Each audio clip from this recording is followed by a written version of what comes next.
सरोकार। नमस्कार, मैं हूं मयूरी श्रीवास्तव। आप देख रहे हैं प्राइम टीवी। रुक करते हैं बड़ी खबरों की ओर। आज 3 दिन जिलों के दौरे पर सीएम योगी रहेंगे। बता दें कि सुबह 10:30 बजे फर्रुखाबाद से दौरे की शुरुआत करने जा रहे हैं। आज 3 जिलों के दौरे पर सीएम योगी आदित्यनाथ रहेंगे। ये बड़ी खबर आपको बता रहे हैं, जहां सुबह 10:45 पर फर्रुखाबाद से अपने दौरे की शुरुआत करने जा रहे हैं। बता दें कि 3 जिलों के दौरे पर रहेंगे। बाढ़ प्रभावित को सीएम योगी राहत सामग्री वितरित करेंगे। तो ये दौरा काफी अहम माना जा रहा है। विकास खंड राजेपुर के जमापुर में सामग्री का वितरण किया जाएगा। 11:45 पर कासगंज पहुंचेंगे मुख्यमंत्री योगी आदित्यनाथ।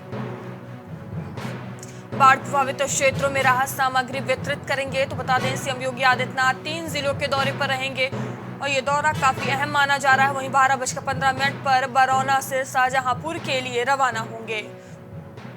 वहीं दोपहर 12:30 बजे हेलीकॉप्टर से सीएम योगी पहुंचेंगे। तो ये बड़ी खबर आपको बता रहे हैं।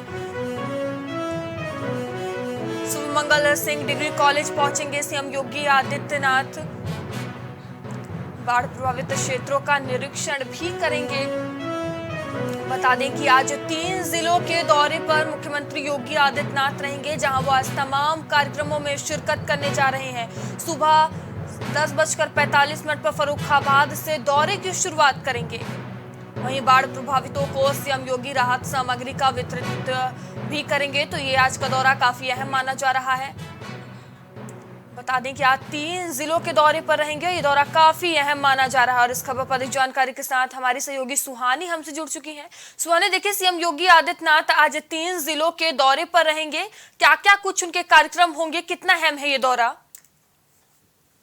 मैं बता दें कि कहीं ना कहीं ये जो दौरा है योगी आदित्यनाथ का बहुत ही महत्वपूर्ण माना जा रहा है, क्योंकि ये दौरे जो है बाढ़ पीड़ितों से तक उनका निरीक्षण करेंगे। साथ ही बताइए 3 दिवसीय दौरा माना जा रहा है, क्योंकि पहले वो 10:45 को फर्रुखाबाद जाएंगे। उसके बाद जो है आपको 11:45 पर कासगंज पहुंचेंगे। फिर 12:15 पे वो शाहजहांपुर पहुंचेंगे। आपको बता दें कि वहां जाके वो 12:30 बजे पहुंचेंगे और वहीं पे सुमंगल डिग्री कॉलेज में जाके जो बाढ़ प्रभावित जो क्षेत्र है वहाँ के निरीक्षण करेंगे। वहीं कि इस टाइम जो है जिस तरह से नदियों का अपने उफान से और कई ऐसे क्षेत्र है जहाँ पे नदियाँ जो जलस्तर भी बढ़ चुका है और उसके ही सिवा तमाम क्षेत्र जो है जो किसान है उनके कई ऐसे जो फल वो है उससे नुकसान हो रहा है और इसे लेकर कहीं ना कहीं जो है प्रभावित क्षेत्र है वो बहुत ज्यादा परेशान है। और उसी को लेकर अब योगी आदित्यनाथ जो है वो निरीक्षण कर गए हैं। वही बता दें कि तमाम क्षेत्रों में आज योगी आदित्यनाथ निरीक्षण पर जाएंगे और वहाँ के जो तमाम जो लोग हैं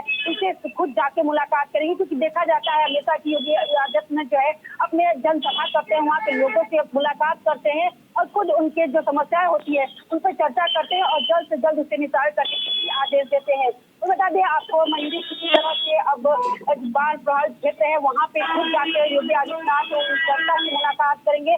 उनकी जो भी समस्या है उसे जल्द से जल्द निस्तार करेंगे, साथ ही वो सामग्री भी उनको निस्तारण करेंगे। तो इस तरह से बताया जा रहा है कहीं ना कहीं जो बाढ़ प्रभावित क्षेत्र है उसे पूरी तरह से सही करने के लिए योगी आदित्यनाथ जो है वो ग्राउंड जीरो पे निकल चुके हैं। क्योंकि हर बार देखा जाता है कि जो है अपने अधिकारियों से नहीं, जब समस्या ज्यादा होती है तो खुद जाके वहाँ पे जो समस्या होती है उसे निस्तार करते हैं। वही बता दें कि शासन प्रशासन भी पूरी तरह से जुट गई है और पूरी तरह से तैयारियों में कल ही से लगी हुई है। तो योगी आदित्यनाथ जो है 3 दिवसीय 3 जिलों के दौरे करेंगे, फर्रुखाबाद और शाहजहांपुर। जैसे 3 क्षेत्रों जो है बाढ़ प्रभावित से पूरी तरह से ग्रसित है और इसीलिए योगी आदित्यनाथ वहाँ पे दौरे करने के लिए निकल गया और 10:45 पर सबसे पहले जो फर्रुखाबाद निकलेंगे और वहाँ तमाम ऐसे जो क्षेत्र है बाढ़ प्रभावित है और उसे निजात पाने के लिए जो है सामग्री की वितरण करेंगे। सुहानी, जो आप बता रही हैं बाढ़ प्रभावितों को सीएम योगी आदित्यनाथ सामग्री वितरित करेंगे, तो इसको लेकर क्या कुछ तैयारियां की गई हैं?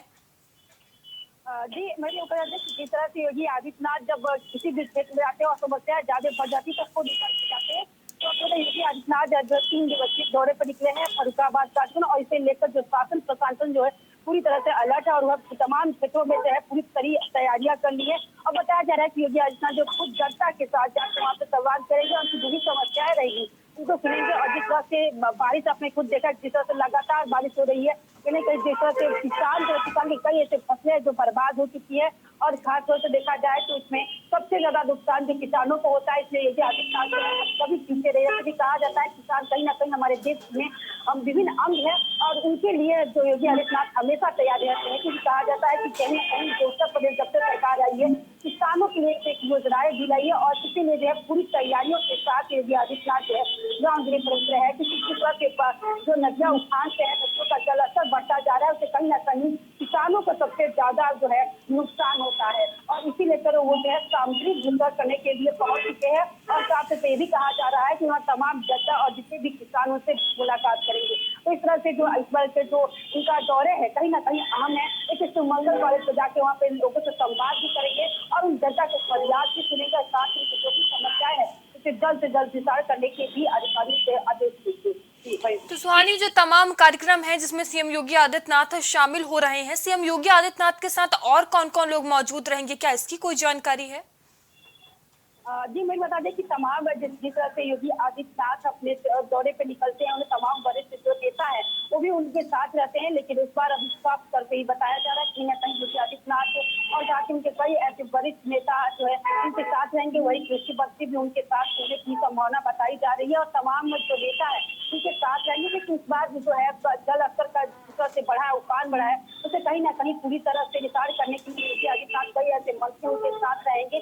और खासतौर से बताया जा रहा है कि जिस तरह से जो किसानों का जिस तरह से उनका नुकसान हुआ है उसे निसार पाने के लिए कृषि मंत्री भी साथ रहेंगे, और उसे पूरी तरह से उनको दिशा निर्देश भी दे सकते हैं। तो इस तरह से तमाम जो है उनके साथ मंत्री पर अधिकारी और कई ऐसे कार्यकर्ता जो है उनके साथ रहेंगे। तो इस तरह से जो है योगी आदित्यनाथ जो किसानों से जाके आज संवाद करेंगे, और साथ ही वहाँ की जो जनता है उनको नुकसान हुआ है उसके लिए भी भरपाई करने के लिए योगी आदित्यनाथ तैयार है। और कई ऐसे जो आज कार्यक्रम है वहाँ भी आज योगी आदित्यनाथ।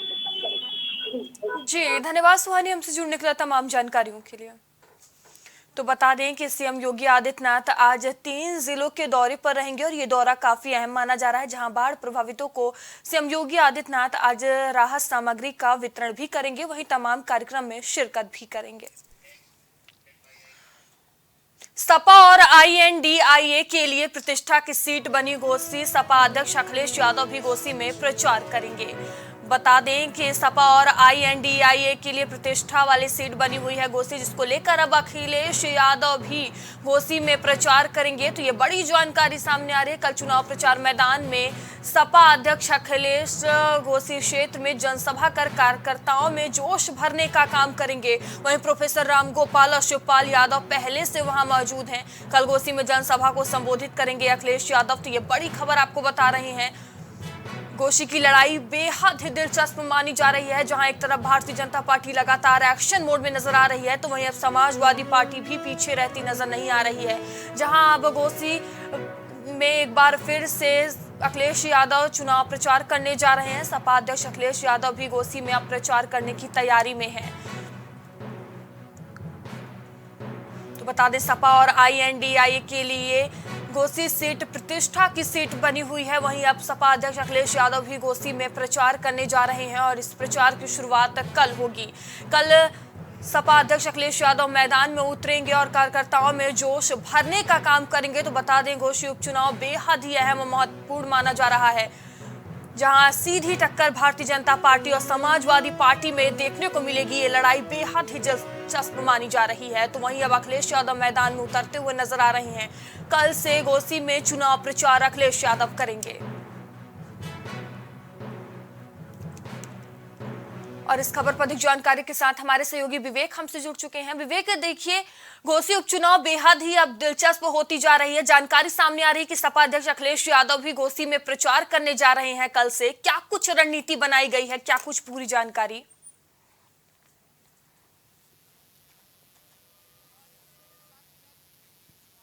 दलों ने समाजवादी पार्टी को सपोर्ट करने का फैसला किया है। वहीं अगर बात करें तो भारतीय जनता पार्टी और समाजवादी पार्टी के लिए घोसी अब कहीं न कहीं प्रतिष्ठा की एक वर्चस्व की लड़ाई बढ़ती जा चुका है। अगर बात की जाए तो समाजवादी पार्टी से प्रत्याशी सुधाकर सिंह और भारतीय जनता पार्टी से प्रत्याशी दारा सिंह चौहान, दोनों की प्रतिष्ठा कहीं न कहीं यहाँ पे दांव पे लगी हुई है। अगर बात करें तो दारा सिंह चौहान यहाँ से विधायक थे, उन्होंने इस्तीफा दिया, समाजवादी पार्टी को छोड़ा और भारतीय जनता पार्टी को दोबारा से ज्वाइन किया। उसके बाद से ये सीट रिक्त हुई और उस चुनाव का माहौल अब बना हुआ है। लेकिन इस उस चुनाव के माहौल के बीच हमने देखा है कि सपा और सुभाषपा के बीच भी जुबानी जंग काफी तेज हो गई है। कभी समाजवादी पार्टी के नेता सुभाषपा के नेताओं पे और सुभाषपा के सुप्रीमो पे और जुबानी हमला करते हैं। तो पलटवार में भी देखा गया है कि ओम प्रकाश राजभर और उनके बेटे शिवपाल यादव, अखिलेश यादव और राम गोपाल यादव पे तीखा हमला करते हुए नजर आते हैं। अगर बात की जाए तो जिस तरीके से मऊ में ओम प्रकाश राजभर ने अखिलेश यादव, शिवपाल यादव, राम गोपाल यादव को सबसे बड़ा घोटालेबाज बताया था, तो 29 अगस्त की वो तारीख होगी जब अखिलेश यादव घोसी विधानसभा उपचुनाव में शिरकत करेंगे, अपने प्रत्याशी के लिए वोट मांगेंगे और इन तमाम आरोपों का जनता के बीच सीधे जवाब देंगे। अगर देखा जाए तो जिस तरीके से समाजवादी पार्टी और भाजपा के बीच ये उपचुनाव अब काफी रोचक होता जा रहा है, 1-to-1 की लड़ाई जो है कही जा रही है और ये भी कहना मुश्किल है कि ऊंट जो है वो किस करोड़ बैठ सकता है। तो बिल्कुल एक तरफ कांटे की टक्कर जो है सुधाकर सिंह और दारा सिंह चौहान के बीच घोसी विधानसभा उपचुनाव के बीच देखी जा रही है। उसकी पूरी तैयारी समाजवादी पार्टी ने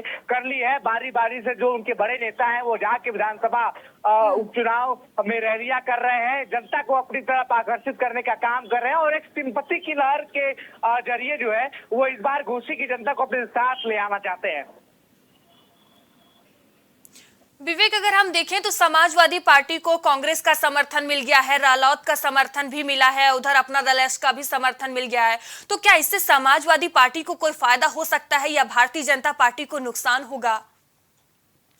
देखिए, मुझे अगर बात की जाए तो समाजवादी पार्टी को कांग्रेस ने समर्थन दिया है और कांग्रेस के प्रदेश अध्यक्ष अजय राय ने बकायदा ऑफिशियल ये अनाउंसमेंट की है कि घोसी विधानसभा उपचुनाव में कांग्रेस को समर्थन करेंगे। वहीं रालोद ने भी समर्थन की बात कही है। और दूसरी अगर बात की जाए तो अपना दल के यानी अपना दल कमेरावादी, उन्होंने समाजवादी पार्टी का समर्थन किया है और उनका समर्थन करना बनता है क्योंकि वो सपा के ही अलायंस का एक हिस्सा है। अगर बात की जाए तो जिस तरीके से देखा जाए तो जहां कांग्रेस एक बड़ी राजनीतिक पार्टी है, वही रालोद का भी समर्थन करना इसलिए बनता है क्योंकि वो भी सपा अलायंस का हिस्सा है। लेकिन घोसी विधानसभा उपचुनाव में रालोद का कुछ खास नहीं है, न ही कमेरावादी का कुछ खास है। यहाँ अगर बात की जाए तो कांग्रेस यहाँ पे एक सपोर्ट देके कुछ मदद जो है समाजवादी पार्टी की कर रही है विपक्षी गठबंधन INDIA के तहत, क्योंकि अगर देखा जाए तो उत्तर प्रदेश में 80 लोकसभा सीटें हैं। इस विधानसभा उपचुनाव के बाद लोग लोकसभा की तैयारी करेंगे।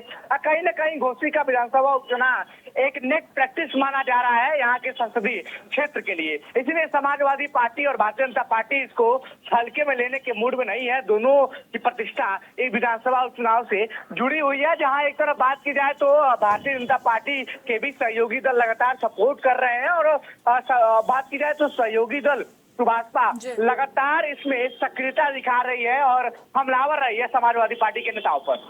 जी विवेक, अगर हम देखें तो अब नजरें मायावती पर टिकी हुई हैं कि वो किसको अपना समर्थन देती हैं, क्योंकि अगर वो भारतीय जनता पार्टी को अपना समर्थन देती हैं तो विपक्ष को अच्छा मौका मिल जाएगा भारतीय जनता पार्टी की बी टीम कहने का। देखिए, अगर बात की जाए तो विपक्ष कई बार ऐसे मौके तलाश चुका है जब मायावती को भारतीय जनता पार्टी की बी टीम कहा गया है। लोकसभा में जिस तरीके से 2019 की बात करें या उसके बाद 2022 की बात करें तो साफ तौर पर मुख्य विपक्षी पार्टी समाजवादी पार्टी लगातार ये कहती रही है कि जो बसपा सुप्रीमो मायावती है वो भाजपा की एकदम कहीं ना कहीं साथ चलती दिखाई दे रही है और भारतीय जनता पार्टी की बी टीम के रूप में काम कर रही है। लेकिन बात की जाए तो बसपा जो है वो उपचुनाव नहीं लड़ती है, लेकिन इस बीच दिखा गया है निकाय चुनाव से लेकर 8 सीटों को उसने उपचुनाव भी लड़ाया और इस उपचुनाव से बसपा ने भी दूरी बना के रखी है। तो ऑफिशियल स्टेटमेंट मायावती नहीं करेंगी कि वो किसे सपोर्ट करते हैं, लेकिन अंदर ही अंदर कुछ न कुछ ये चीजें चल ही रही होंगी वो किसको सपोर्ट करती है। हो सकता है कि वो कांग्रेस की तरह वो साइलेंट बैठी रहे और जिस तरीके से कांग्रेस ने ऑफिशियल अनाउंसमेंट करके सपा को सपोर्ट किया है, तो यहाँ मायावती जो है वो बिना अनाउंसमेंट के ही अपने हित के हिसाब से सपोर्ट या फिर इससे पूरी तरीके से वॉकआउट कर सकती है। जी धन्यवाद विवेक, हमसे जुड़ने के लिए तमाम जानकारियों के लिए। तो बता दें कि अब घोसी उपचुनाव बेहद ही दिलचस्प होती जा रही है, जहां एक तरफ भारतीय जनता पार्टी लगातार एक्शन मोड में नजर आ रही है, तो वहीं अब कल से घोसी उपचुनाव को लेकर घोसी में सपा अध्यक्ष अखिलेश यादव चुनाव प्रचार करने जा रहे हैं। तो इस वक्त की बड़ी खबर सामने आ रही है, जहां नीरज चोपड़ा ने एक बार फिर से इतिहास रच दिया है। विश्व एथलेटिक्स चैंपियनशिप में पहला सोना फाइनल मुकाबले में नीरज ने जीता है, जहां गोल्ड नीरज चोपड़ा ने बुडापेस्ट से चल रही वर्ल्ड एथलेटिक्स चैंपियनशिप में जैवलिन थ्रो में गोल्ड मेडल जीतकर इतिहास रच दिया है। उन्होंने दूसरे राउंड में 88.17 मीटर के थ्रो के साथ गोल्ड मेडल पर कब्जा जमा लिया है। इसी के साथ वे वर्ल्ड एथलेटिक्स चैंपियनशिप में गोल्ड मेडल जीतने वाले पहले भारतीय बन गए हैं। नीरज चोपड़ा की इस उपलब्धि पर उन्हें देश भर से बधाइयां मिल रही हैं, जहां पीएम मोदी ने बधाई देते हुए पहले ट्विटर पर लिखा, प्रतिभाशाली नीरज चोपड़ा उत्कृष्टता का उदाहरण है। उनका समर्पण, सटीकता और जुनून उन्हें न केवल एथलेटिक्स में चैंपियन बनाता है, बल्कि पूरे खेल जगत में अद्वितीय उत्कृष्टता का प्रतीक बनाता है। वहीं वर्ल्ड एथलेटिक्स चैंपियनशिप में गोल्ड जीतने के लिए उन्हें बधाई। तो बता दें, फाइनल मुकाबले में नीरज ने गोल्ड जीता है। ये बेहद ही अच्छा दिन रहा। नीरज चोपड़ा ने विश्व एथलेटिक्स चैंपियनशिप में पहला सोना जीता है। यही मेडल बचा था, तो वो भी आज पूरा हो गया है। और बस वो 90 मीटर वाला सवाल अभी हमको वो करना बाकी है। कोई बात नहीं, आज मैं सोच रहा था हो जाएगा, पर मेडल बहुत ज्यादा इंपॉर्टेंट था, गोल्ड मेडल। अभी अपने पास है ये, और अभी अगले और कॉम्पिटिशंस है, अभी टाइम है, तो उनमें और ज्यादा जोर लगाएंगे। 4 और 5 थ्रो पे थोड़ी बहुत नर्वसनेस की 1-2 पे काफी चूज थी जी। ऐसे में आपका माइंडसेट क्या था कि आप मुझे क्या करना चाहिए? बस मुझे लग रहा था कि लास्ट थ्रो तक निकलेगी, थ्रो निकलेगी, क्योंकि कंसिस्टेंट तो थी, पर कहीं ना कहीं कुछ दिक्कत आ रही थी। पहली थ्रो मैं सोच रहा था कि काफी अच्छे से लगाऊंगा, पर टेक्निकली कुछ प्रॉब्लम रही उसमें। तो पहली थ्रो अच्छी ना लगे, थोड़ा हो ही जाता है कि फिर खुद को पुश किया। हमारे सहयोगी विवेक हमसे जुड़ चुके हैं। विवेक, देखिए, नीरज चोपड़ा ने एक बार फिर से इतिहास रच दिया है। भारत के पाले में स्वर्ण पदक आ गया है। देखिए मयूरी, अगर बात की जाए तो पिछले कुछ समय में अगर किसी एथलीट का नाम दुनिया भर के लेवल में लिया जाएगा तो वो नीरज चोपड़ा का नाम होगा। जिस तरीके से पिछले कुछ सालों में नीरज चोपड़ा ने वैश्विक स्तर पर प्रदर्शन किया है, चाहे वो ओलंपिक की बात हो, चाहे वो वर्ल्ड चैंपियनशिप की बात हो, वर्ल्ड एथलीट की बात हो, एशियन गेम्स की बात हो, हर चैंपियनशिप में, हर बड़े टूर्नामेंट में नीरज चोपड़ा ने बेहतर प्रदर्शन किया है। हमने देखा किस प्रकार से ओलंपिक में वो गोल्ड मेडल लेके आए, भारत का नाम ऊंचा किया। एशियन गेम्स में वो गोल्ड मेडल लेके आए, भारत का नाम ऊंचा किया। अब वर्ल्ड एथलेटिक्स चैंपियनशिप में भी गोल्ड लाकर उन्होंने भारत का स्तर जो है वो घर से ऊंचा कर दिया है। और 40 साल के इस सफर में ये पहली बार होगा जब वर्ल्ड एथलेटिक्स चैंपियनशिप में भारत गोल्ड मेडल किसी भी स्पर्धा में हासिल करेगा। लेकिन अगर देखा जाए जिस तरीके से लगातार नीरज चोपड़ा इंप्रूवमेंट कर रहे हैं, और एथलीट की बात की जाए तो जो एथलीट की जो सफर होता है, काफी हार्ड ट्रेनिंग उनकी होती है। और जेवलिन थ्रो में जिस तरीके से उन्होंने 88.17 मीटर का जेवलिन थ्रो दूसरे प्रयास में पार किया और पहले नंबर पर रहे, गोल्ड मेडल हासिल किया। पाकिस्तान के खिलाड़ी दूसरे नंबर पर रहे। तो कहीं ना कहीं वो 90 मीटर का जो हडल है जो उनके दिमाग में है वो अटका हुआ है कि वो कब वो 90 मीटर से दूर का जो है वो भाला फेंक पाए। उनकी इस उपलब्धि पर पूरे देश को गर्व है।